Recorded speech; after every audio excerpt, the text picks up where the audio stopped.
죽이려 했느냐 묻고 있습니다. 인간 장기의 배양입니다. 대기업 BF에는 세만의 피해 불과한 것을 상품으로 죽을 거였는데 BF가 살렸다. 이거보다 확실한 보증이 어디 있느냐. Halo guys, balik lagi ke channelnya Mimin. Gimana kabar teman-teman semua? Semoga baik-baik aja ya. Oke, di video kali ini mari kita lanjutkan review dari drama Blood Free yang makin seru tentunya. Ini dari reviewnya by Mimin. 감사합니다. 지켜줘서 고마워요.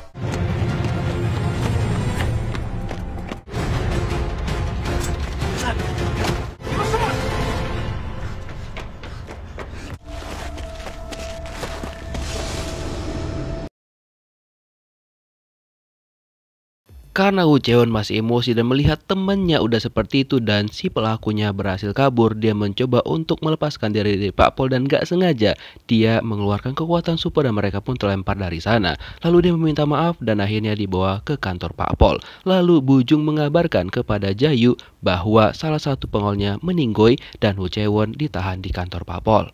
Dan sesuai dengan kecurigaan kita bahwa Jung Hae-dun itu memang berkhianat kepada Yoon Jayu, di mana dia bekerja sama dengan ayahnya Sun Woo-jae untuk memberikan informasi apa yang ada di Blood Free. Dan si bangke ini, orang yang udah ngekill Kim Ho Jung, dia membersihkan semua arealnya dia agar gak ketahuan dan dia menyamar untuk segera pergi kabur dari sana. Dan sebenarnya orang yang udah memerintahkan dia adalah ayahnya Sun Woo-jae dan dia mencoba mencari tahu di mana keberadaan orang suruhannya tapi nggak diketahui sama sekali dan dia meminta tolong sama Woo-jae untuk menemukan di mana orang suruhannya itu. Karena kalau misalkan dia buka mulut, maka mereka bakal bisa kena batunya. Terus ketika Woo-jae melihat video ketika Chae-won itu mengalahkan Pak Pol, di sana dia langsung tertarik dengan percobaan dari Blood Free yang membuktikan bahwa dia bakal bisa memiliki kekuatan super gitu loh. Karena itu adalah impiannya dia sedari dulu, impian masa kecilnya. Agak lain emang ya. Sementara itu Yoon Jayu hanya sampai ke kantor Pak Pol dan dia mendatangin Woo Chae-won untuk mencari tahu sebenarnya apa sih yang terjadi gitu kan. Dan dia juga bilang bahwa dia udah membersihkan nama Woo Chae-won serta Chae-won udah pengen banget nangkap pelakunya dan dia bertanya apakah dia bisa keluar dari sana. Jayu bilang kayaknya belum bisa karena Chae-won dituduh sudah melukain beberapa anggota Pak Pol, jadi dia harus dilakukan pemeriksaan dulu beberapa hari di sana gitu.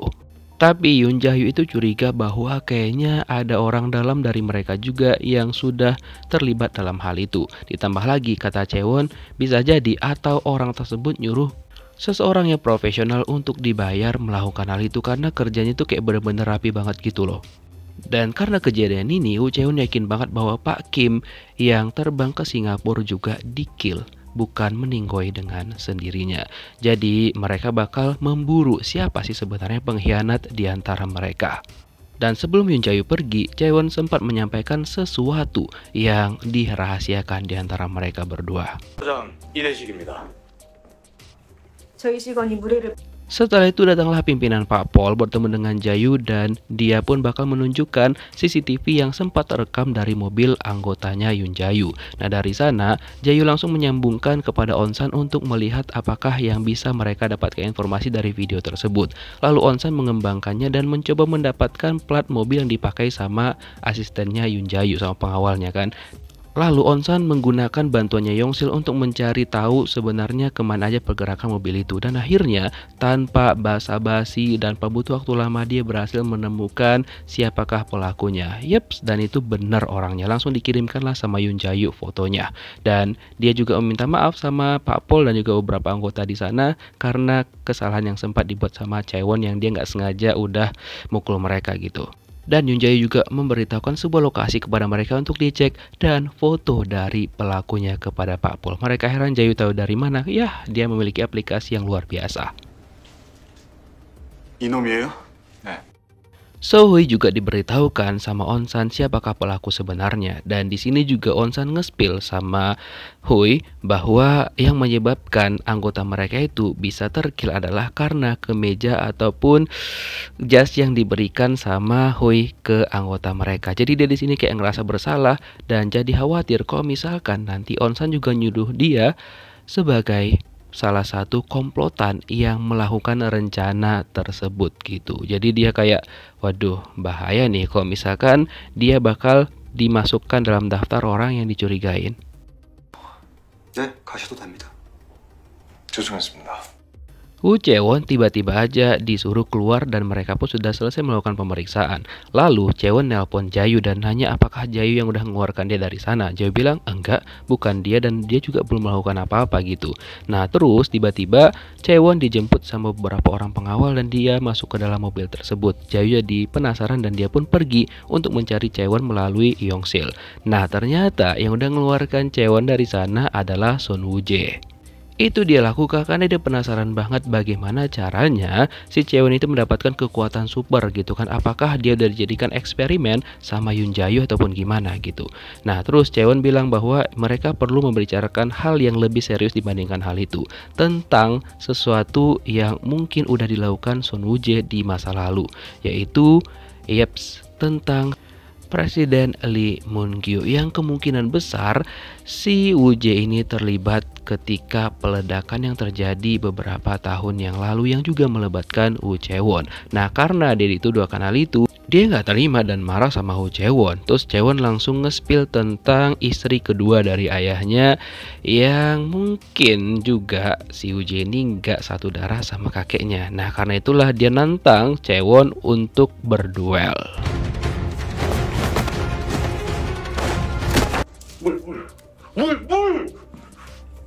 Gak butuh waktu lama, hidung dari Woo-jae itu dibuat berdarah sama Woo Jae-won dan dia pun mengaku bahwa dia kalah dan juga menyerah. Nah setelah Jae-won keluar, dia mendengarkan percakapan dari Woo-jae dan dia akhirnya tahu kalau Woo-jae itu memang terobsesi untuk menjadi manusia super. Nah terus datanglah Jayu ke sana untuk ngecek keadaan Jae-won karena dia kan khawatir banget sedari tadi sama Jae-won. Nah terus datang si Woo-jae dan nyuruh Jae-won untuk pergi dari sana karena dia mau berbicara empat mata dengan Yoon Jae-yu. Dia curiga bahwa Jayu itu kayaknya udah mulai menaruh perasaan sama Woo Jae-won karena saking khawatirnya Jayu sama dia, karena sebelumnya Jayu nggak pernah seperti itu. Terus dia juga mengambil kesempatan untuk menawarkan diri menjadi bahan eksperimen selanjutnya untuk menjadi manusia yang abadi. Si Jayu bilang itu nggak mungkin karena gimana pun teknologi canggihnya, hal yang nggak bisa dihadapin sama orang lain, sama manusia adalah sama makhluk hidup lah, yaitu kematian gitu. Jadi orang-orang pasti bakal meninggoy pada ujungnya gitu. Dan dia juga pengen menerapkan kesetaraan kepada semua orang tanpa memandang harta, jabatan dan lain-lain. Tapi si Woo-jae ini bilang bahwa biarkanlah orang miskin kayak gitu, yang penting ini harus proyeknya untuk orang kaya aja. Dan tanpa mereka sadarin, percakapan mereka itu didengarkan sama Woo Jae-won karena kan sekarang telinganya itu udah berfungsi sangat-sangat baik setelah mendapatkan treatment dari blood free. Nah terus kata si Woo-jae kan kalau misalkan Jayu ini nggak mau nuruti permintaan dia bakal menggeledah blood free menggunakan kekuasaannya. Jadi itu kesempatan terakhir bagi Yoon Jae-yu. Terus Jayu bilang enggak, karena dia tahu nantinya Woo-jae bakal tetap berkhianat sama dia, so dia nggak mau menuruti permintaan Woo-jae dan dia langsung keluar dari sana dan bakal nyetir sendiri sambil ngajak Woo Jae-won karena mereka harus menyelesaikan sesuatu. Dan diberitahukanlah sama Onsan bahwa Jung Hae-deon adalah salah satu pelakunya. Ditangkaplah dia dan langsung diinterogasi, tapi dia benar-benar nggak mau ngaku sama sekali walaupun udah dipaksa sama mereka kan. Dia bilang bahwa dia difitnah dan gak mungkin juga dia melakukan hal itu. Benar-benar betina lucunut satu ini kan. Dan akhirnya Jae-won pun nge-spill semuanya tujuan awal dari si Jung Hae-deon ini dan dia sengaja dikirim ke sana untuk mencari tahu tentang Yoon Jae-yu dan juga blood free, dan dia pun maksa Hae-deon ini untuk ngobrol.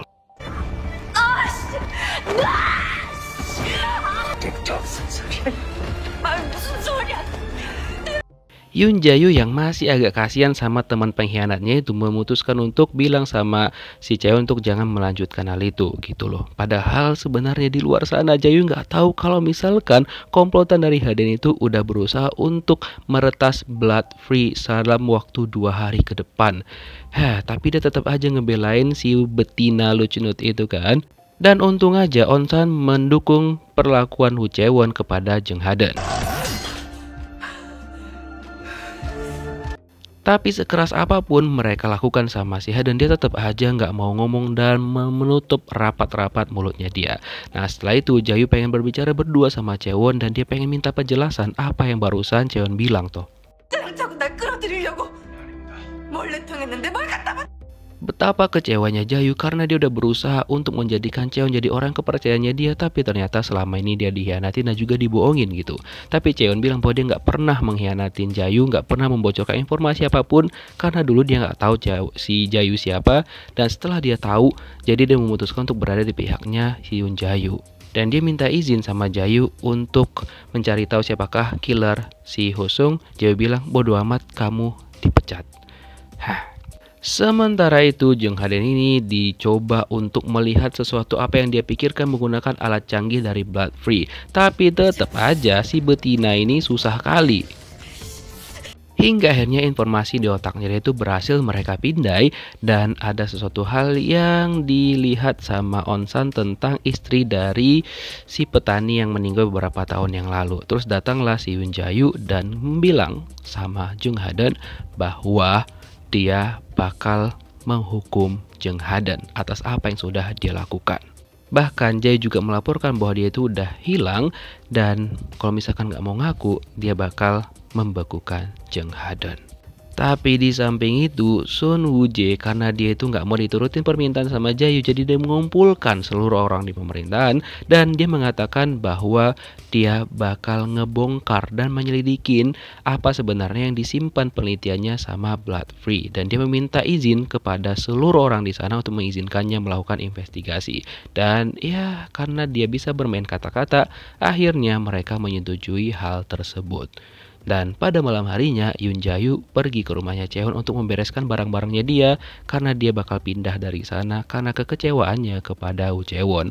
Walaupun sebenarnya dia kasihan juga sama kucingnya si Chaewon, tapi ya kayak mana lagi kan. Dan dia juga teringat beberapa waktu yang lalu dia sempat bercerita-cerita sama Hosung dan juga Chaewon tentang masalah mereka di mana si Hosung ini mempunyai seorang pacar dan berjanji bakal menikah segera gitu kan. Begitu juga dengan Chaewon yang berniat untuk menjual rumah itu untuk membiayain keponakannya dia di Amerika, karena katanya ayah dari keponakannya itu udah nggak mulai bertanggung jawab sama keponakannya karena sakit hati sama Chaewon dan juga nggak suka dengan sikap Chaewon yang selalu ikut campur sama keluarga mereka. Mungkin dia mikir gitu kan, padahal sebenarnya niat Chaewon tuh baik untuk ngebantu adiknya dia gitu, tapi ya iparnya salah tanggap akan hal itu. Nah mengingat kenangan-kenangan tersebut, Jayu jadi kasihan terutama sama Hosung. Dia memikirkan ya gimana ya nasib pacarnya Hosung setelah tahu kalau misalkan pacarnya udah meninggal padahal mereka udah berniat untuk nikah ya kan.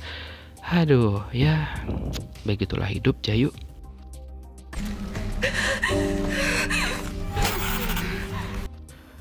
Si betina Luchnut Haden itu tetap aja nggak mau ngebuka mulutnya dong. Padahal udah keadaan dia udah kayak gini, udah tersiksa kali kan, tetap aja nggak mau gitu.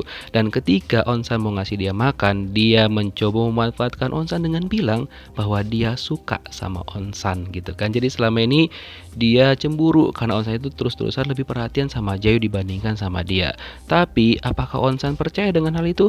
Tidak. Dan tetap aja nih Haden berusaha untuk meyakinkan Onsan bahwa perasaannya itu murni dan juga ya asli lah gitu, nggak direkayasa gitu kan. Ya semoga aja Onsan ini nggak termakan dengan omongan si betina kurang ajar itu kan. Setelah itu Onsan ditemuin sama Sohwi untuk mengkonfirmasi apakah si Onsan ini benar-benar kayak curiga sama dia kalau dia itu terlibat kenapa salah satu pengawalnya Jayu itu meninggal yang bernama si Kim Hosung gitu kan. Tapi Onsan bilang ya itu cuma spekulasi kamu sendiri gitu kan, dan dia juga nggak mau berdebat akan hal itu dan ya nggak mau ngebahas juga gitu loh. Jadi ya itu hanya spekulasi dari si Sohwi aja. Jadi ya kalau misalkan terlibat pun berarti kamu pengkhianat juga dong, ya kan? Dan ternyata si betina Luchnut ini mengambil kesempatan untuk mengeluarkan dirinya dari sana. Semoga aja nggak bisa ya. Kau terimalah nasibmu kayak gitu. Kalau nggak kau jujur aja betina soya. Dan pada malam harinya Hyun Jayu memerintahkan semua orang-orang di perusahaannya dia untuk memberitahukan sesuatu pada malam harinya itu, dimana dia nge-spill ke semua orang tentang rencana mereka dan penelitian mereka tentang organ manusia buatan. Semua orang kaget dengan pengumuman yang mendadak ini. 인간 장기의 배양입니다. BF가 지닌 인류 최고의 Begitu juga dengan Soo Won-jae yang nggak terima dong karena Yoon Jae-yu mengambil langkah lebih dulu dibandingkan dia. Nah di sini Jae itu menjanjikan kepada semua orang yang lagi sakit dan juga butuh bantuan, dia bakal membiayain semuanya secara gratis, mereka cuma butuh daftar aja. Tapi Woo Jae tidak membiarkan hal itu, dia langsung bilang ke semua orang juga mengadakan konferensi pers bahwa Jae-yu itu berbohong dan hanya pengen menyelamatkan reputasinya dia gitu kan. Tapi Jae-yu menegaskan bahwa dia bilang dia bakal menjadi subjek pertamanya, bakal mengganti organ-organnya dia dengan organ buatan mereka. Tapi Woo Jae tetap memaksa media untuk percaya sama dia hingga jadinya ada pro dan kontra. Terutama On-san juga khawatir banget dengan rencana yang dibuat sama Jae-yu karena dia itu beresiko banget gitu loh. Dan karena kejadian itu jadi teringat tentang istri dari orang kebun yang meninggoy itu yang kayaknya memang ada hubungannya juga dengan Jung Ha-deun yang kemungkinan besar dia disuruh bundir sama Jung Ha-deun untuk memfitnah Yoon Jae-yu dan juga Blood Free. Nah setelah itu Jae-yu didatangin sama Chaewon dan Chaewon pengen membantu Jae-yu karena kan dia adalah bukti yang sudah berhasil tentang penelitian mereka gitu kan. Tapi Jae-yu bilang nggak usah, dia nggak mau melibatkan Chaewon lagi dan dia bilang bahwa solusi yang terbaik saat ini adalah hal yang bakal dia lakukan gitu. Karena Yoon Jae-yu bakal menunjukkan dan pengen menunjukkan sama mereka bahwa dia itu tidak bisa dikalahkan dan dia adalah bukan orang yang lemah. Dan ketika itu dia juga bertanya sama Chaewon apa rencana Chaewon selanjutnya. Chaewon bilang dia masih pengen nangkep siapakah orang yang udah ngekill teman-temannya dia termasuk Kim Ho Jung. Setelah itu dia bertemu dengan si kakek tua dan di sini dia langsung meminta izin sama si kakek bahwa sebenarnya mungkin si kakek ini udah tahu dan udah memberitahukan rencananya dia untuk kunjungan beberapa tahun yang lalu yang ada ledakan itu. Dan itu juga mungkin berhubungan sama istri kedua dari menantunya yang merupakan anaknya dia gitu loh. Dan si Chaewon juga bilang bahwa bukan Jae-yu pelakunya dan dia meminta untuk mengganti target mereka.